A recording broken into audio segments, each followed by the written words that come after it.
شتى الصور أحب الوفي الأمين الأغر إن الحمد لله والصلاة والسلام على من لا نبي بعده أما بعد বস্তুবাদী ধ্যান ধারণার বিষাক্ত ছোবলের অসহায় শিকার হে বোন, আজ তোমাকে একটি উপাখ্যান শোনাবো।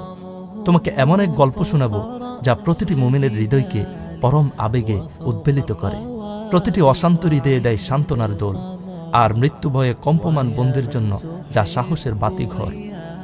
হযরত গুমাইসা বিনতে মিলহান ইসলামের গৌরবোজ্জ্বল ইতিহাস, যাকে উম্মে সুলাইম নামে স্মরণ করে। তিনি ছিলেন বনু নাজ্জারের একজন প্রখ্যাত মহিলা আনসারী সাহাবী, যার জীবনের প্রতিটি পাতায় পাতায় মুক্তোর মতো জলঝল করছে দিগ্ভ্রান্ত অন্ধকারে থাকা মানুষের জন্য শিক্ষার দ্যুতি ছড়ানো আলোর মশাল।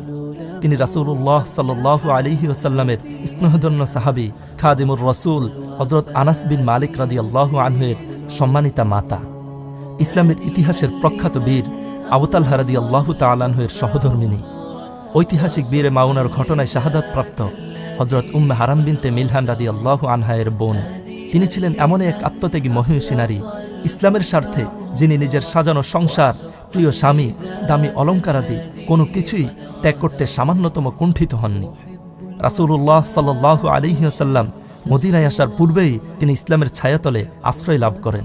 ইসলাম গ্রহণ করার কারণেই তার প্রথম স্বামী মালিক বিন নজর তাকে এবং তার সন্তানকে ত্যাগ করে সিরিয়ায় চলে যায়। এমন এক কঠিন পরিস্থিতিতে তিনি এক চুল পরিমাণ বিচলিত না হয়ে পর্বতের মতো অটল অবিচল থাকেন।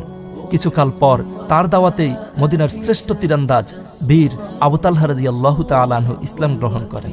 ইতিহাসের পাতায় আবু তালহা রাদিয়াল্লাহু তাআলা আনহুর ইসলাম কবুলের ঘটনাটি অত্যন্ত চমৎকারভাবে বর্ণিত হয়েছে।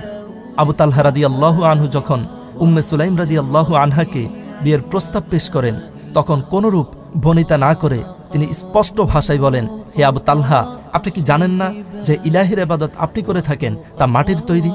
আবু তালহা জবাবে বলেন, তা অবশ্য ঠিক। উম্মে সুলাইম রাদিয়াল্লাহু আনহা বলেন, একটি গাছের ইবাদত করতে আপনার লজ্জা হয় না? আপনি ইসলাম গ্রহণ করলে আপনার সাথে বিয়েতে আমার কোনো আপত্তি থাকবে না। সেক্ষেত্রে আপনার ইসলাম ছাড়া অন্য কোনো মহরের দাবিও আমার থাকবে না। তাৎক্ষণিকভাবে আবু তালহা রাদিয়াল্লাহু তাআলা আনহু ভেবে দেখবেন বলে চলে গেলেও পরবর্তীতে এসে ইসলাম কবুল করেন এবং উম্মে সুলাইম রাদিয়াল্লাহু আনহা এর সাথে বিবাহ বন্ধনে আবদ্ধ হন। প্রিয় বোন, জ্ঞান, বুদ্ধি, প্রজ্ঞা ও চরিত্রে নেতৃস্থানীয় প্রত্যুৎপন্নমতী এই নারী অসংখ্য গুণে গুণান্বিত ছিলেন। নিজের উপস্থিত বুদ্ধির মাধ্যমে সবচেয়ে খারাপ সময়গুলো তিনি সামলে নিতেন অনায়াসে। এ সম্পর্কিত একটি ঘটনা ইতিহাসের পাতায় খুবই প্রসিদ্ধ। হযরত উম্মে সুলাইম রাদিয়াল্লাহু আনহা-এর ছোট্ট সাজানো গোছানো সংসারে ছিলেন তিনি এবং হযরত আবু তালহা রাদিয়াল্লাহু আনহু এবং তাদের দুজনের কলিজার টুকরো একমাত্র আদরের সন্তান আবু উমাইর। ছোট ছোট পা ফেলে হেঁটে বেড়ানো আবু উমাইর ছিল তাদের দুজনেরই চোখের মণি। কিন্তু আল্লাহ রব্বুল আলামিন আবু উমাইরের মাধ্যমে তাদের দুজনের থেকে নিলেন অত্যন্ত কঠিন এক পরীক্ষা। একবার অসুস্থ আবু উমাইরকে দেখে পিতা আবু তালহা কোন একটি কাজে ঘরের বাইরে গেলেন, কিন্তু যতক্ষণে ফিরলেন ততক্ষণে মৃত্যু হয়েছে আবু উমাইরের। ধৈর্যের চরম পরাকাষ্ঠ প্রদর্শন করে উম্মে সুলাইম রাদিয়াল্লাহু আনহা নিজেকে সংবরণ করে নিলেন। বাড়িতে থাকা অন্যদেরকেও তিনি বলে দেন আবু তালহাকে কেউ আগ বেড়ে যেন সংবাদটি না বলে বসে। অন্যদিনের মতো যথারীতি আবু তালহা রাদিয়াল্লাহু আনহু বাড়িতে ফিরেই জানতে চাইলেন অসুস্থ ছেলের স্বাস্থ্যের হালত। অসম্ভব হিকমার সাথে তিনি বললেন, আবু উমাইর যে অবস্থায় ছিল বর্তমানে তার চেয়েও ভালো অবস্থায় আছে। স্ত্রীর কথায় আবু তালহা রাদিয়াল্লাহু তাআলা আনহু ভাবলেন হয়তো ছেলে আসলেই ভালো আছে।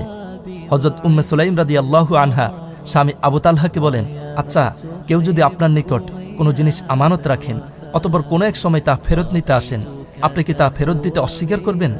আবু তালহা রাদিয়াল্লাহু তাআলা আনহু বলেন, কখনো না।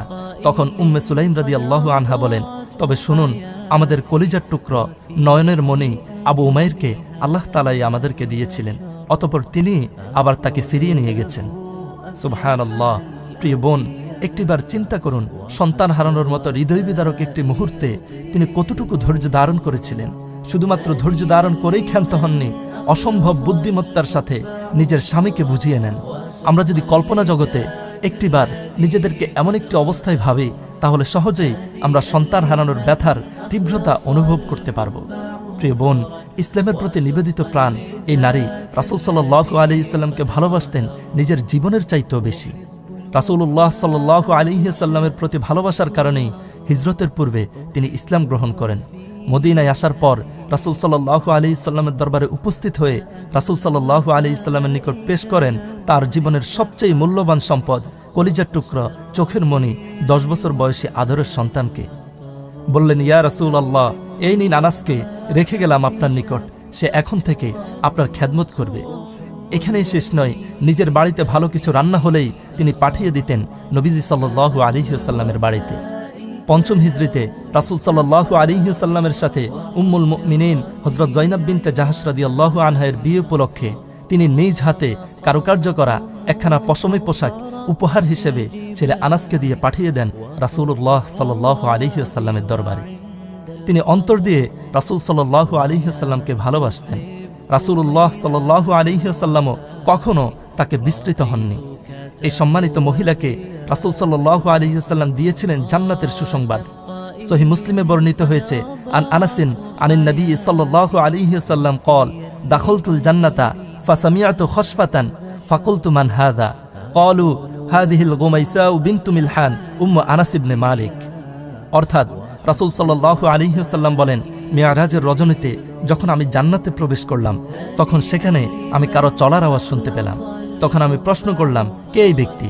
লোকেরা বলল, তিনি আনাস ইবনে মালিকের সম্মানিতা মাতা গুমাইসা বিনতে মিলহান।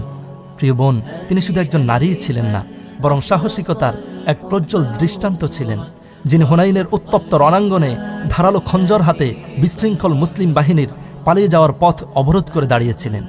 রাসূলুল্লাহ সাল্লাল্লাহু আলাইহি ওয়াসাল্লাম এর কারণ জিজ্ঞেস করলে তিনি বলেন, ইয়া রাসূলুল্লাহ, কাফেরদের বিরুদ্ধে আপনার এই যুদ্ধে যারা আপনাকে ছেড়ে পালিয়ে যাবে তাদেরকে এই খঞ্জর দিয়ে আমি হত্যা করব, কেননা তারা এরই যোগ্য। জবাবে রাসূলুল্লাহ সাল্লাল্লাহু আলাইহি ওয়াসাল্লাম বলেন, উম্মে সুলাইম, আল্লাহ কি তাদের জন্য যথেষ্ট নয়? আল্লাহু আকবার। আজকের নারীদের মাঝে তো এমন সাহসের কথা কল্পনা করাও মুশকিল। প্রিয় বোন, এত কিছুর পরও, এত ব্যস্ততার মাঝেও কোনো ব্যস্ততাই তাকে এলেম অর্জনের ক্ষেত্রে কোনোরূপ বাধা দিতে পারেননি। হযরত আনাস ইবনে মালিক, ইবনে আব্বাস, যায়েদ বিন সাবিত রাদিয়াল্লাহু তাআলা আনহুমদের মতো জলিলুল কদর সাহাবীরা তার নিকট থেকে হাদিস বর্ণনা করেছেন। কোনো মাসআলার দরকার হলে তিনি সেক্ষেত্রে সমাধান পেশ করতেন। প্রিয় বোন, এরাই ছিলেন উম্মতের শ্রেষ্ঠ নারী। এদের হাত ধরেই এই মহিমান্বিত দ্বীন ইসলাম আজ তোমাদের সময়ে পৌঁছেছে। অথচ তোমরাই পশ্চিমা সাদা চামড়ার মানুষরূপী এই হায়নাদের কথিত আধুনিকতার অনুসরণ করতে গিয়ে বারবার নিজেদের মুসলিম পরিচয় হীনমন্যতায় আক্রান্ত হচ্ছ। কারণ তোমরা একটিমাত্র কথাই ভুলে গেছ, হযরত আয়েশা, খাদিজা এবং উম্মে সুলাইমরা তোমার পূর্বসূরি। ভুলে গেছ তোমরাই তো হাসান হুসাইন, আব্দুল্লাহ, আব্দুর রহমানদের গর্ভধারিণী মায়েদের রেখে যাওয়া উত্তরসূরি। তারা ছিলেন সেই নারী যারা ইসলামের স্বার্থে নিজের জীবনকে কোরবান করতে সামান্যতম দ্বিধাবোধ করতেন না। আল্লাহ তাআলা আমাদের সকল বোনদেরকে, সকল মায়েদেরকে উম্মে সুলাইম রাদিয়াল্লাহু আনহার মতো কবুল করে নিন। দ্বীনের সহিহ বুঝ দান করুন, হেদায়েতের আলোয় আলোকিত করুন। আমিন ইয়া রাব্বাল আলামিন।